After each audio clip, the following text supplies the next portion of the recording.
Women's History Month 2014. My name is Mary Kruger. I'm the director of the BGSU Women's Center. The Women's Center and the Women's Gender and Sexuality Studies program are the sponsors of Women's History Month events on campus. Each year we solicit ideas for a theme for the month, then invite students, faculty, staff from across campus to serve on a planning committee to develop a slate of events around that common theme. Before I tell you more about this year's theme, I want to acknowledge the offices, schools, departments, programs, and organizations that are participating as co-sponsors of Women's History Month.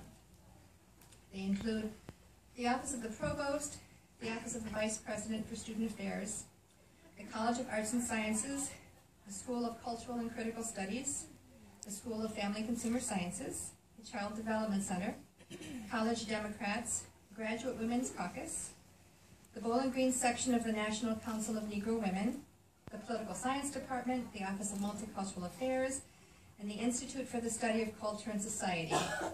We also had two wonderful community partners in the Bowling Green chapter of AAUW and the Girl Scout Council of Western Ohio. So, our theme this year is girl culture. Women begin as girls, so women's history begins with girls' history, right? As the planning committee began its meetings last fall, we quickly agreed on a couple of things. We wanted to talk about real girls, people who are girls right now. Future women, yes, but not yet. And we definitely did not want to focus on adult women being referred to ironically as girls. We wanted girls. We also realized that we wanted to explore the meanings of girlhood and the experiences of contemporary girls in the United States across multiple states and stages of girls' lives.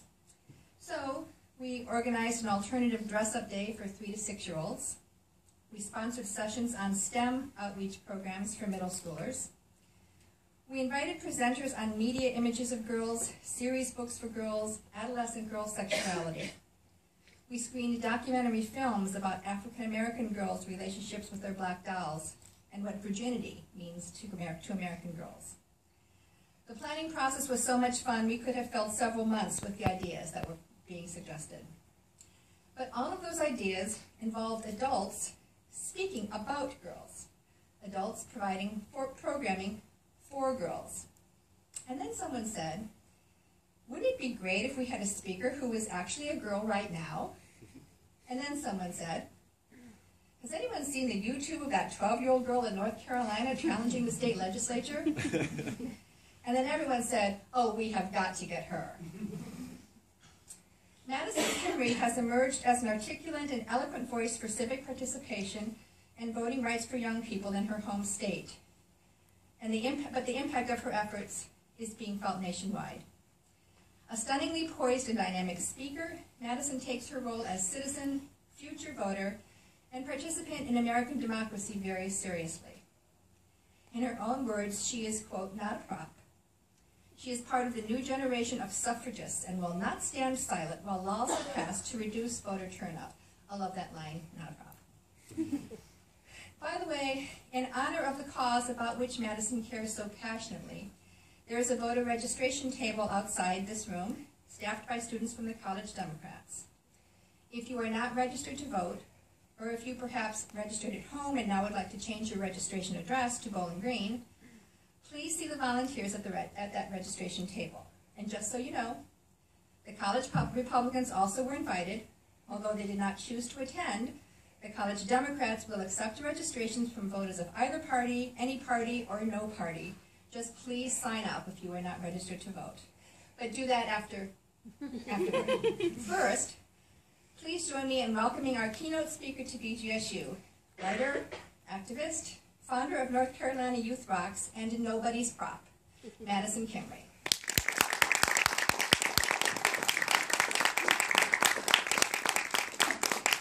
Hi. So, I'm Madison Kimrey, and I'm here today to tell you my story. People think the fact that I'm doing all of these things at such a young age is amazing. But I'm not that amazing, and that's kind of the point. The point is that each of us has more power than we know. and each of us can do something to help build a great future for ourselves and for our country. My story could be the story of anyone who is willing to stand up, speak out, and not be afraid to put themselves out there. Ever since I was a year old, seeing George Bush on TV and going, "Bush, Bush," I've always kept up with politics, although I'd never gone to a protest or really spoken out about my opinions until this past summer. That was when I heard about the discrimination going on at the Hands-On Children's Museum in Jacksonville, Florida. They were discriminating against a same-sex couple, denying their right to renew their family membership, claiming they weren't actually a family. Now, I obviously live in North Carolina, but this made me mad. Seeing my mom, my best friend's mom, and some of the other ladies organizing the protests, I realized my mom is nothing special, trust me, and neither are the other ladies working on this. They're just normal people, and I could do that too. We took the train down to Florida, and I got to see my best friend, which was fabulous. He and I, along with his younger siblings, made signs and had a grand old time, and finally, it was time to go to the protest. We packed up our signs and our sunscreen and headed out, and I met the couple being discriminated against, the president of the Florida National Organization for Women, and some other really great people. Throughout the organization period, there was a petition being spread to boycott the Hands-On Children's Museum. At the end of the protest, all of the kids and teenagers delivered the petition to the museum. After being told we were trespassing, we left the premises. The museum is still running now, just with far less visitors, I'm sure. And on the way home from Florida, I watched people standing with Wendy Davis at the Capitol in Texas. One of my mom's friends was there, and when we got to the train station in North Carolina, the Supreme Court decision overturning DOMA was announced. Zach Ford of Think Progress had been writing about the museum issue and wrote about our attempt to deliver the petition. It was an amazing fangirl moment, and I was like, hey, maybe people want to hear the story from my point of view. So I wrote my very first piece entitled, "What I Did on My Summer Vacation." Have a Gay Day on Facebook shared it. Lots of people liked it, and it was extremely cool knowing so many people were interested in what I had to say. I had enjoyed writing for quite some time, but I never knew if I was really any good. So I decided I would keep writing and decided to start a blog. A lot of people were saying I wasn't capable of doing all this at such a young age, so I decided to call my blog Functional Human Being. After that first piece, people were really interested in other things I had to say, and my blog started getting pretty popular, so I kept writing. At the same time all this was going on with the museum in Florida, Moral Mondays had started up in North Carolina. Moral Mondays for me are events where people of all different beliefs, races, genders, sexual orientations, what have you, can come together to stand for the ideas they believe can improve our state and our nation. My first Moral Monday was such a learning experience. I had no idea some of the issues even existed, much less were such a big deal. But with all the tents, posters, signs, tables, pass-around clipboards, I talked to a lot of people and learned quite a bit about so many things. An event like Moral Monday is a place to get your issue out there. What do you care about? Bring a sign, bring some flyers, and talk it up. A lot of people might not know it's really an issue, so tell them about it and they might get involved. Last summer, I was also following what the North Carolina General Assembly was up to on Twitter. They were up to a lot. The main issues I were interested in were the women's rights and voting rights issues. It really bothered me the new voting law took away the opportunity for 16 and 17-year-olds to pre-register to vote.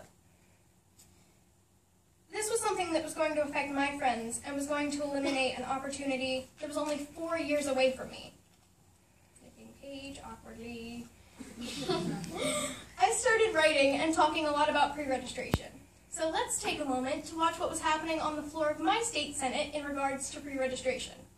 Here's Senator Bob Rucho of Mecklenburg County talking about his 17-year-old son being confused as to when he was supposed to vote. Questioning him was Senator Josh Stein of Wake County, who not only stood up for North Carolina's young people during this exchange, but has shown consistently that he listens to and cares about young people.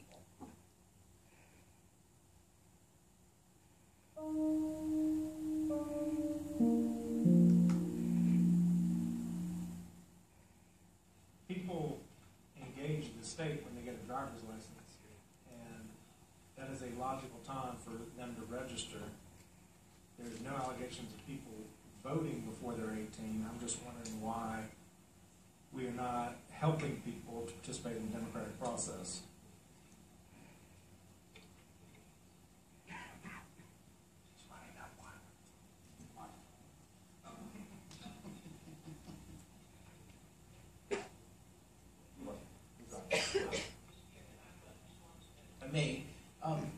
My son turned 18 January 30th, missed this last ballot, went through the school process and was pre-registered and the like, and it was very confusing as to when he was supposed to do that. What this does is offer some clarity and some certainty as to when that child or that young person is eligible to vote and registers to vote, and that's what it's designed to do.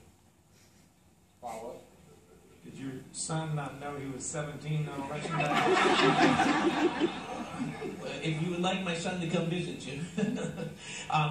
He did, but the clarity was the fact that it was confusing. We got a letter from the Board of Elections, which I actually responded to, and I asked for them to clarify it. It only made the situation a lot more complicated and complex and wasn't clearly understood, and therefore this is a perfect opportunity when they turn 18 to vote, to register. So not only was I watching this craziness unfold in my state, but the legislature was passing new regulations for abortion clinics attached to a bill about motorcycle safety. Planned Parenthood was having a demonstration across the street from the governor's mansion, urging our governor not to sign this law. After all, he promised before he got elected that he wouldn't sign any laws that meant restrictions on women's access to abortion. I went, and we had a really great time yelling out different cheers we all helped come up with, and I spent a lot of time just sitting and listening to the other ladies talking, too. I learned a lot that way, just sitting and listening. This was the day I finally became an official member of the National Organization for Women. I had to leave the protest to get back home, which is an hour away from Raleigh, because I had a voice lesson. When I got out of my lesson, I was scrolling through Twitter and saw that Governor Pat McCrory had given a plate of cookies to the protesters, said, "God bless you," then turned around and left. Now, I don't know what "God bless you" means up here in Ohio, but in the South, it means kiss my cookies. I was mad. By the way, me and the woman who got the cookies that day have become friends, and she's a really cool person. But later that evening, I was scrolling through Twitter and saw that there were going to be demonstrators out in front of McCrory's mansion that night. I asked my mom if we could go back, and she wasn't as thrilled as I was, but I begged, and she told me we could go after dinner. We stopped at Target first and got a bunch of snacks and drinks for the people that were going to be out there all night. Some of the other protesters left, and there were just a few of us out there at about 10:30. That's when one of the workers came out to close the doors of the mansion. We knew Governor McCrory wasn't home and that he had gone to look at some flood damage. Still, we started joking with the guy, and I said, "Hey, those cookies were really good. We want some brownies." And the guy said, "Hold on," disappeared, and came back out with another man and some to-go containers. I volunteered to be the one that walked across the street to get the containers and told the man, "Thank you, but I'd really like some rights to go with that." People that were there and a lot of our friends started sharing pictures of the cake. When we got back across the street, me and one of the other young people there started making signs referencing Marie Antoinette, and finally, sometime after midnight, my mom made me leave. The next day, I read that a spokesperson for the governor told WRAL the next day that the cake was a response to a child's request. Oh no. It was absolutely clear what my request was. I was out there standing up for my rights and the rights of my fellow citizens, and my local newspaper called to do a story about me. It was clear that the governor wasn't taking any of this seriously. I thought about how I could get him to take some of this seriously. I didn't want to just be Cake Girl. I wanted all of this to mean something. A friend of mine had been suggesting I try to meet with the governor, and he was making some contacts to try to make this happen. I knew that for a girl to get the attention of the head of the government of my state, I was going to need some backup. A lot of backup. So I decided to start a petition. A lot of people on Twitter who were making petitions about the laws in North Carolina were making them on moveon.org, so I decided to go with that site. It took a long time to write my petition, and I wanted to make it as reasonable as possible. I wanted to make it clear I wasn't trying to represent anyone's interests but my own, and that I wanted to talk to the governor, not debate or argue with him. People started sharing my petition, and after a few days, I had over 1,000 signatures. MoveOn contacted me and offered to send my petition to their members. My local newspaper did another story, and on my way to Morrow Monday in Asheville, I stopped to do an interview with a local TV station. While I was in the car, I watched thousands of signatures rolling in, and when I got to Asheville, people were recognizing me and asking to have their pictures taken with me. After a while of the governor not responding to my petition, I started talking to my contacts at MoveOn about possible ways I could deliver the petition. I came up with a plan. Bake a cake and invite Pat McCrory to share it with me and some of our friends from the local media. MoveOn helped me get a permit to set up in Bicentennial Mall outside the Science Museum. I filmed a video invitation and put it out on the interwebs, and I baked a cake with my grandma. The day before I was going to Bicentennial Mall, Governor McCrory went on a radio show and called my request to meet with him ridiculous and called me a prop for liberal groups. At first I was shocked, then angry. But not because he called me a prop, no. Because he called a teenager who was taking an active interest in what was going on in our state a prop. This was supposed to be the leader of our state. This was the example he was setting to young people. Oh no, this is not leadership. I decided to go ahead and appear at Bicentennial Mall and share my cake with whoever showed up and deliver my petition. That morning, I sent out an email to my petition signers and asked them to call the governor's office and tell him what they thought about his leadership skills. Before I arrived in Raleigh, I found out my supporters had shut down the phones at the governor's office. And here's some film from that day when I got a title I'm extremely proud of, MoveOn's youngest leader. Hi, my name is Madison Kimrey. I'm 12 years old, and I am out at Bicentennial Mall in Raleigh to try to meet with my governor. It all started because I'm just a random girl, and I was out by the governor's mansion the night when the whole cake thing happened, and I became Cake Girl. A 12-year-old using an online petition and some baked goods in a well-orchestrated effort to spotlight opposition to Governor McCrory signing the new voting laws. Madison Kimrey says she is upset about the new law that bans people under 18 from registering to vote. She hasn't been able to speak with the governor, so Madison started an online petition, also made a pound cake, and took it to the Bicentennial Mall this afternoon in hopes of sitting down with the governor. I don't think they're actually taking me seriously as to how I feel about this. I started the petition because I wanted to sit down and talk with my governor. Come sit down and have a cake with me. Talk to me about, I want to hear what you have to say, and I want you to hear what I have to say, and that's all my petition really asks. Right now, I would ask the governor, why is he doing some of the things he's doing? I have a lot of friends that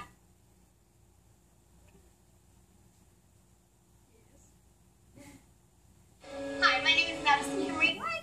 Goods in a way. Are 16, 17, and they want to be able to register to vote pretty soon, and within the next year now, and they started talking about, but now we can't re-register at school and stuff, and that's not cool.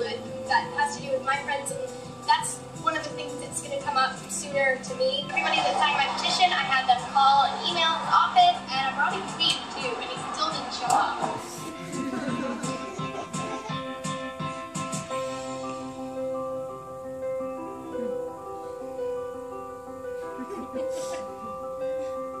I have started an organization for kids and teenagers to go to other legislators and try to get this bill reintroduced as our first step. To get involved, it's really not hard. You just have to do one small thing, and even if you don't, if it doesn't get really big, at least some people see it, they might take part in it, and it can get really big, one small thing. Start a petition with MoveOn.org, because they're awesome.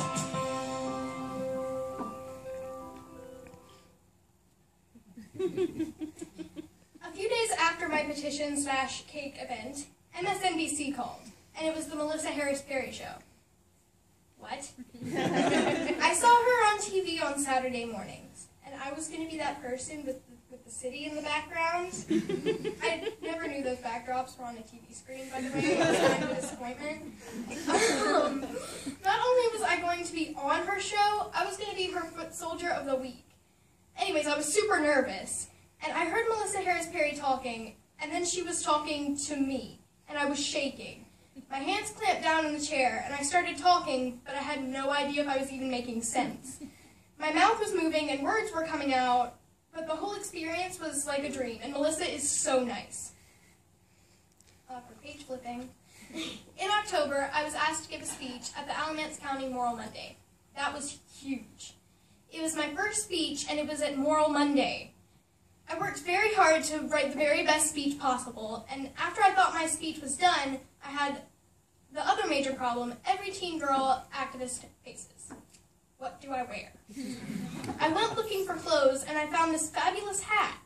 I was in the show Sherlock Holmes playing a character that controlled the suffragettes who were stealing from the crowd, and the hat reminded me of the suffragettes. Well, there we go. A great idea for a speech was born. So I gave my speech, and it went viral. It currently has almost 900,000 views on YouTube, and that's just on YouTube. That doesn't count how many people watched and embedded on Facebook and on news sites and blogs. Me. That many people have watched me. I got invited to do more news appearances, including MSNBC, again. This time I got to talk to Reverend Al Sharpton, who was also an activist in his younger days. That was a true honor. Again, my hands clamped down on the chair when he started talking to me. I went on a local morning show, which was really cool because that was in a big studio. Everybody there was so nice to me. I also did an interview with Fusion where my earpiece started echoing in my ear, and Alicia Menendez was so nice and kept me right on going. Then in December, it happened. I got a call from a local news station. They had interviewed Pat McCrory and asked him about me. It would have been the perfect opportunity to say something nice. Nope. He lied about my mother, saying she was a very strong activist for Move On, and said although he was sure I was a very bright young girl, he wasn't going to meet with me when there were other adults who may be manipulating publicity stunts for other purposes. So he pretty much called me a prop, again, but that's not even the worst part. He said, I had a 12-year-old girl outside my gate at 10:30 at night saying that she was hungry. He says, what's a 12-year-old girl doing at 10:30 at night outside the governor's gates? Yeah, guess what my response to that was? The young people of this state and this nation will stand at every gate, and we will make our voices heard at every hour. Make no mistake what it is we're hungry for. And that's pretty much all I have to say to the governor. Unless he wants to apologize and sit down like grown-ups and discuss how to involve our young people in taking an active part in government and the issues that are important in our state. I recently got accepted to the Davidson Young Scholars Ambassador Program for my work in promoting voting rights and youth activism. That is a serious honor. As first, you have to be a Davidson Young Scholar to even apply. Then you have to be selected for an interview, then be chosen out of all the people they interview, and it's kind of a thing one's governor would send a letter of congratulations for. Guess I won't be getting a letter like that. Oh well. I've recently spoken at the South Carolina Democratic Women's Council, Fall Forum, Girls World Expo, and at a gathering for Wake County Democrats. At Girls World Expo, I received a Girl of Merit Award, got to speak about empowering girls, got to appear in a fashion show, and met Lucy Hale from Pretty Little Liars. That was a really awesome day. Most recently, I got the very great honor to speak at a voting rights event with Reverend Barber. I can't describe what it's like to give a speech and have one of the greatest civil rights leaders of our generation standing behind you. That's a feeling I will never forget as long as I live. And the way people tell their grandkids how they marched with Martin Luther King, I'll be telling my grandkids how I marched with Reverend Barber. Now I want you to bring for our little lady, we're going to mix some North Carolina and Alabama together, Madison Kimrey. And she's young and here to tell you why she's for the Voting Rights Act because of what our state is trying to do to young people. Give her a big hand. I'm always too short for these, I'm sorry. Here we go. Oh, no. So I'm here basically because we need the Voting Rights Act because there's a serious attack on young people right now. And I won't be old enough to vote in the upcoming election, and I won't be old enough to vote in, whoa. That's what they want to say to you. They want to say, whoa, they don't want you to vote. I won't be old enough to to vote in 2016 either. I would have been able to pre-register to vote in 2017 if that opportunity hadn't been taken away by the recent voting law changes here in our state. I'm here now because I want to get that opportunity back, and I know you all want to help me get this done. It's not just the fact the opportunity for teenagers to pre-register here in North Carolina was taken away that's troubling to me. One of our state senators argued that pre-registration was confusing to teenagers. A member of a conservative organization called pre-registration the Pedophilia Enabling Act. A major news network personality said 17-year-olds aren't capable of ordering an entree off a menu, so they shouldn't be involved in voting. The governor's office called pre-registration a bureaucratic burden, and the governor responded to my request to meet and discuss this issue by calling me a prop. These are direct attacks against the future of our state and our nation. That's right. That's right. Future voters aren't North Carolina's pitfalls. We're North Carolina's potential.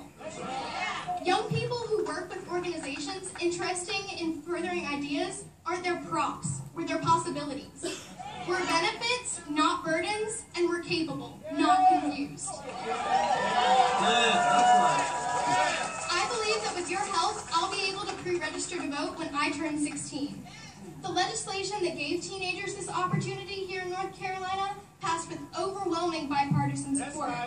Tom Tillis voted for it, Skip Stam voted for it, Ruth Samuelson voted for it, and after the new voting law was passed, told the Charlotte Observer she would be open to revisiting the opportunity for pre-registration. The majority of citizens here in North Carolina believe in our state's young people, put their hope in us, and want to invest in us. I can't vote, so I need those of you who can to make sure we elect leadership who cares about my fellow young citizens and addresses us with dignity and respect. I'm too young to serve in my government, so I need leadership that will put a plan on the floor to invest in the future of our democracy. I need everyone, old and young, to contact our elected representatives and candidates and let them know you believe in pre-registration as a way to increase voter turnout and encourage our youth to pay attention. This isn't about party games. That's right. This is about showing young people the importance of one voice, their voice. This is about teaching our young people the importance of one vote, their vote. Teenagers hold a variety of ideas and opinions, and I'm standing up for all young people, regardless of whether or not they share my own opinions. If there's one phrase that embodies the future I want to help build for our state and our nation, it's this one. Forward together, not one step back. Thank you.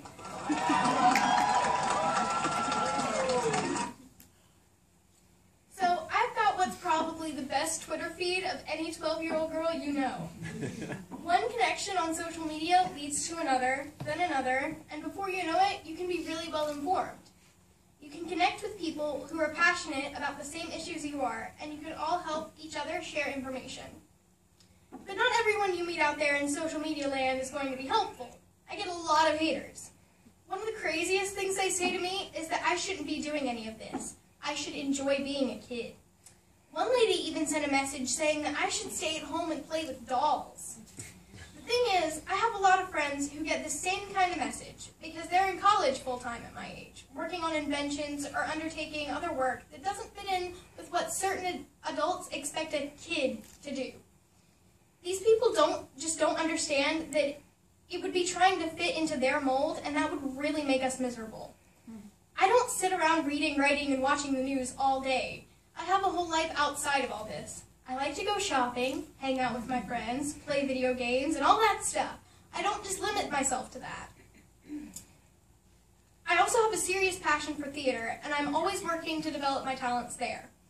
Some people think that in order for kids to take on any serious work, some adult has to be making them do it. What does that say about our education system, really? Something I share in common with a lot of other kids who are using their gifts and passions to make some kind of a difference is we all have a lot of freedom. Either in schools or through homeschooling, adults leave us alone as much as possible and give us the time we need to develop our own ideas and pursue our gifts. So I continue to write and continue to learn. This has all been a learn as I go kind of thing for me. I'm learning more and more all the time, and the more I can learn, the more I can do. I'm on a journey, and I don't know exactly where it'll take me, but I'm going to continue to follow the path, and in 6 more years, I'll be old enough to vote. This whole experience has taught me how important that vote is. People died for the right to vote, and it's a right I won't ever take for granted. I've started a Facebook page called North Carolina Youth Rock. I have plans to make a website, and I'm finding out how I can possibly become a more official organization with the 501c and all that other stuff I don't exactly understand yet. Right now, I'm just glad I have a way people can follow what I'm doing with voting rights and have a chance to get involved. Getting involved. That's what we all need to do. I know a lot of teenagers and adults around my area that hear about me and say, "Oh, that's cool, but I could never do that," or, "Yeah, that's cool, but I don't really pay attention to politics." Well, you should. You should pay attention, and you should be active, because everyone can contribute something. One small thing is all it takes to do something great. I just wrote something I love doing, and look where I am now. Here in Ohio, giving a presentation at a college at 12 years old. You can go to little protests in your area, you can write, you can sing, you can dance, or you could do the simplest thing in the world, share something on Facebook. It's really that simple. Just one small thing. I wrote and I went to protests. That's what I did. When I started this whole activism thing, I had no intention of giving speeches or being on the news. I was gonna be just one member of the crowd standing up for what I believe in. Now I'm not. It does get tiring. Sometimes I wish I could just go to a Moral Monday without someone coming up to me and asking me about myself. Some days, I wish I could just be a part of the crowd, but I'm not. Like most girls that get excited for a new pair of shoes, I get excited when I make a new protest sign. I mean, although I do love shoes. We've got to encourage other people to stop sitting in the corner and to get out and work. We have to move forward together, not forward together with the exception of those who don't want to pay attention. We've got to get more people to pay attention, because for every one of us who stands up, it makes it just a little bit easier for someone else to stand up too. My one small thing turned into this. What can yours do?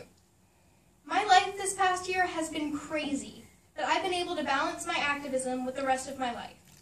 Yes, it's hard. Yes, it's work. But the results can be bigger than any dream you've ever dreamed, and you can make a real difference to others.